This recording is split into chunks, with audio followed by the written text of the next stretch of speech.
Hi guys, for a day, I got home and super potato. Nagpaa ako, sukat ako. Antayin mami. Swimming ako! Sukat ako pa ay, got crab.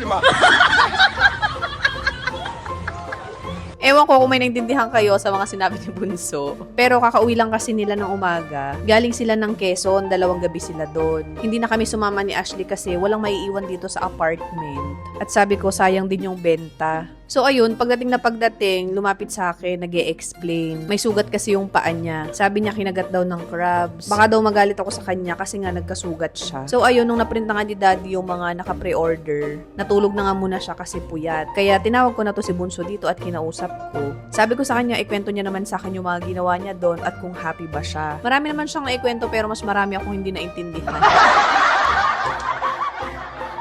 Alam niyo, sa totoo lang, importante na bata pa lang yung mga anak natin natututo na silang mag-open sa atin. Ay wait, bago ko ituloy yung discussion natin about sa pagiging open ng anak. Ayan, nagawa muna ako ng yelo. Mabenta to ngayon kasi nga summer, sobrang init. Lahat talaga ng pwedeng itinda at racket, ginagawa namin ng daddy ngayon kasi nga bakasyon. So ayun, mabalik nga tayo. Maganda talaga na maaga pa lang natututo na yung anak natin mag-open sa atin habang bata pa. Dito kasi nagsisimula yung tiwala kapag komportable silang magkwento kahit maliit na bagay. Natututunan nilang safe sila sa atin. Tipong hindi natin sila huhusgahan kundi uunawain. Lalong-lalo na kung may kapatid siyang mas nangangailangan ng atensyon. Tulad ni Bunso kay Ashley, sobrang halaga na maramdaman ni Bunso na naiintindihan siya. Yung kahit hindi siya yung mas kailangan tutukan, alam niya at ramdam niya na pantay yung pagmamahal at pakikinig sa kanila. Sa murang edad, hinuhubog kasi natin yung puso at isip nila. Alam niyo yung kapag sanay kasi silang mag-open up na sa atin, mas madali na nilang sasabihin sa future yung problema at pinagdadaanan nila. Hindi lang naman kasi tutungkol sa pakikinig lang. Binubuo rin natin yung strong relationship natin sa anak natin. Kaya habang bata pa talaga yung mga anak natin, sobrang importante na pakinggan at unawain natin sila.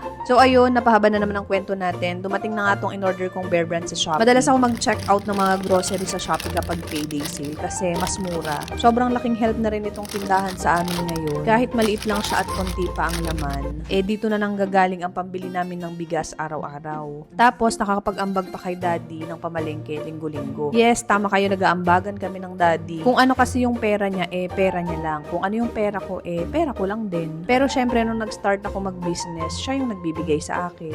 And sa mga gastusin namin sa buhay, siya ang great provider. At alam niyo ang pinakamatindi doon, kung ano yung utang ko, utang namin dalawa. Diba? Damay-damay lang. Hoy, pero charot lang. The best yung daddy ni Ash. Siya, hanggang dito muna ang chika. Babu!